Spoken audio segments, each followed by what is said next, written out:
Hi everyone, I am Sunil Kumar Anand. Welcome to my channel Learn Maths with Sunil Kumar Anand.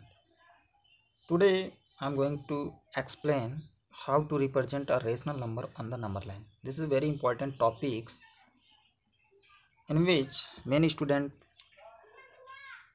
are facing problem how to represent a rational number on the number line. Now let's get started. You can see firstly we need to know what is a rational number. Let me define a rational number. You know very well a number which can be expressed in the form of p upon q. Q does not equal to 0, where p and q are member of integers, is called a rational number.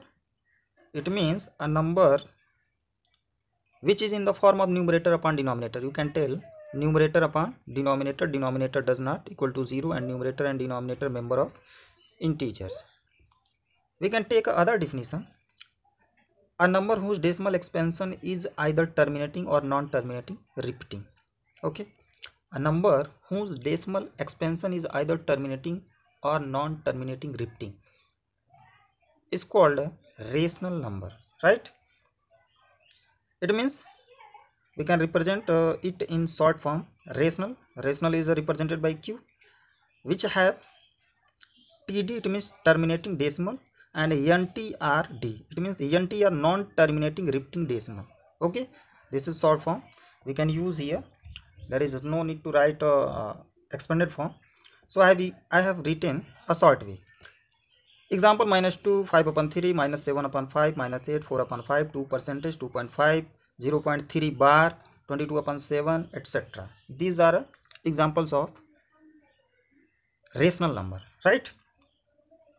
We know that every number can be represented by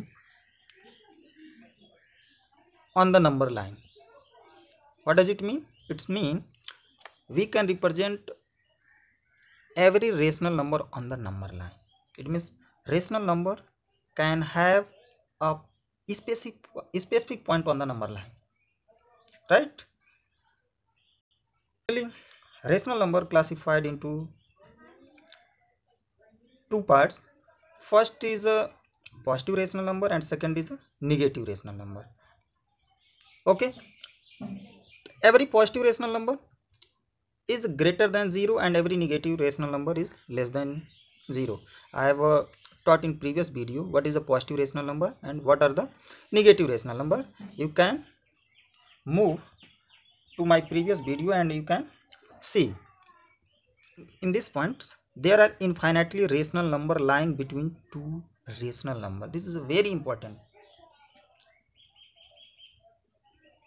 That means between any two rational number lying infinitely rational number. Okay, now let's proceed.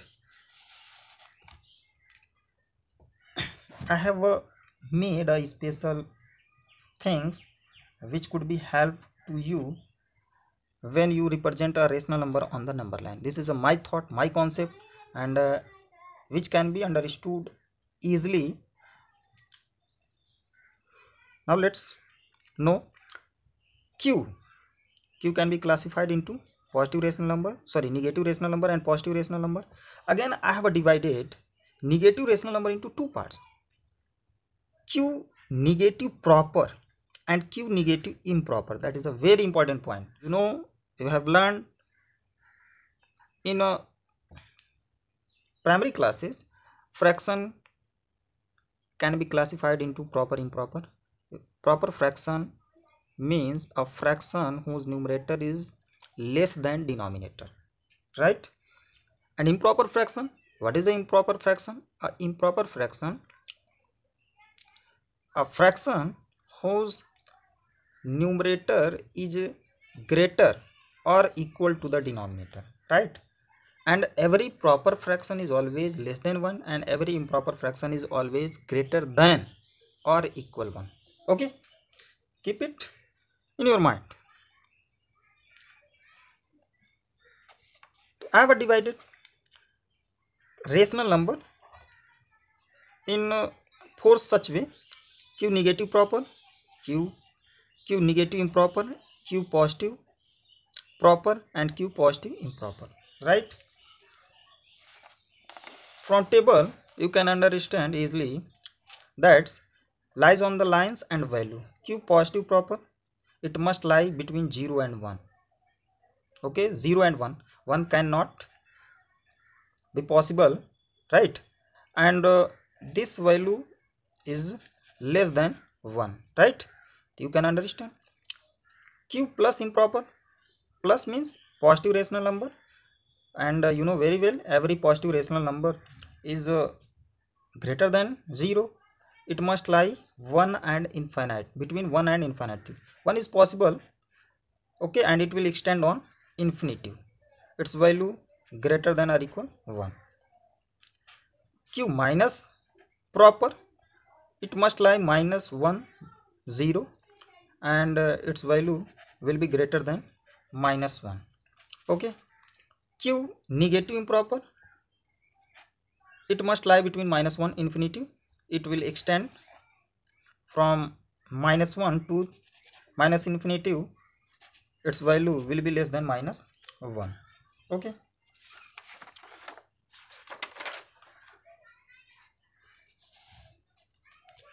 2 by 5, let us have a rational number 2 by 5, because it is form of numerator and denominator. Rational number in the form of integer upon integer, denominator integer, does not equal to 0. Its numerator is called dividend, numerator and considered part, right? And its denominator is called divisor, denominator and equal parts. Okay. Let us have a line L. You can see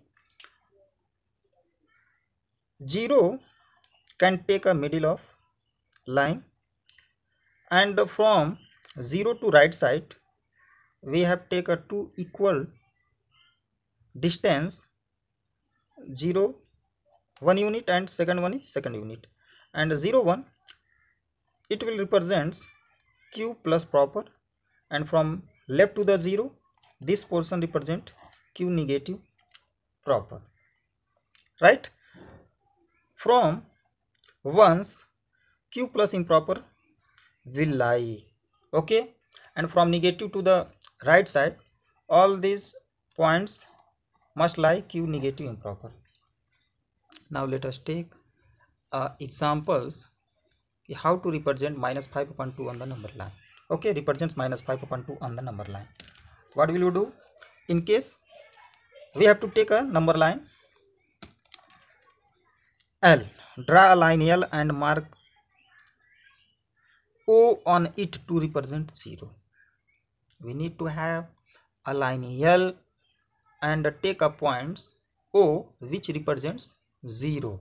Okay, so here is a line L, and this is a middle points, okay, and which represents O, and it's marked by 0. Second point on the left side, because this is a negative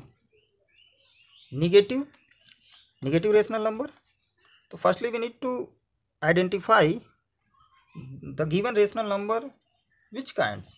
It is a positive rational number, it is a negative, it is a positive proper rational number or improper, it is a negative proper or negative improper. So you have to decide, you have to find. It can be helpful for you, and you can represent a rational number on the number line very simply. Okay, so this is a negative, it means this number lies from the zeros. Okay, that's very simple. So on the left of O, mark on the left of O or 0, mark OP is equal to PQ is equal to QR is equal to 1 unit distance. 1 unit distance, it is a fixed unit. Okay, so we have taken from OP, this one is a P, this one is a Q, this one is R. OP 1 unit, PQ 1 unit and QR 1 unit I have taken. Third point, in third points is minus 5 upon 2. Minus 5 upon 2, this is the improper fraction because its numerator is greater than denominator. So minus 5 upon 2 can be written minus 2 wholes of 1 upon 2, and it becomes minus 2 plus 1 upon 2. Minus 2 plus 1 upon 2 lies between minus 2 and minus 3 because it is a whole part. So we need to proceed 2 unit distance from the zeros at the left side, and thereafter we need to take 1 upon 2 in third parts. Okay, so we divide the third parts, and that is a QR, into 2 equal parts, and then QA represents minus 1 upon 2 on the number line, and OA represents minus 2 plus 1 upon 2, that is a minus 5 upon 2 on the number line. Thus A represents minus 5 upon 2 on the number line. Okay, let's move to the number line. This is a third part. We need to divide it into 2 equal parts. 1 upon 2 we have to take. This is a equal part. This is a equal part. It means a fixed quantity is divided into 2 equal parts, and this is a considered part. We can divide RQ into 2 equal parts. For having 2 equal parts, we need to mark 1 points. Okay, 1 points, and this is a 1 points which divides QR into 2 equal parts, and we need to considered 1 parts from RQR. So this is a taken portion, and it is represented by capital A. Okay, this is a capital A. From O to A, it means OA represents minus 5 upon 2 on the number line, and A represents minus 5 upon 2 on the number line. Okay, hence we can see A is a point which shows minus 5 upon 2 on the number line. Okay, this is our solution. Similarly, you may see a positive rational number. You can represent a proper, improper, proper, negative, improper, negative. Suppose we need to represent 3 by 2. Okay, we have to take equal units from 1, 2, 3. Here minus 1, minus 2, minus 3. We can symbolize it by integers on the number line having equal distance, equal unit distance. 3 upon 2, this is improper, so we need to convert into mixed fraction, because every improper fraction can be converted into mixed fraction. 3 by 2, it can be written 1 wholes of 1 upon 2. It means 1 whole part, and this is a proper portion, right? 1 wholes of, and this is a proper portion. We have to consider 1 unit distance at the right, because this is the positive, and second unit distance, it means 1 between 1 to take, we have to take half portion, 1 upon 2. This is 1 upon 2 and 1 upon 1 unit, 1 plus 1 upon 2, it will be 3 by 2. Okay, so this point represents 3 by 2 on the number line. Similarly, if you want to represent a proper rational, it must lie between 0 and 1 or 0 minus 1. If 0 minus 1, it would be a negative rational number. If it lies between 0 and 1, it would be positive rational number. Thank you for watching this video.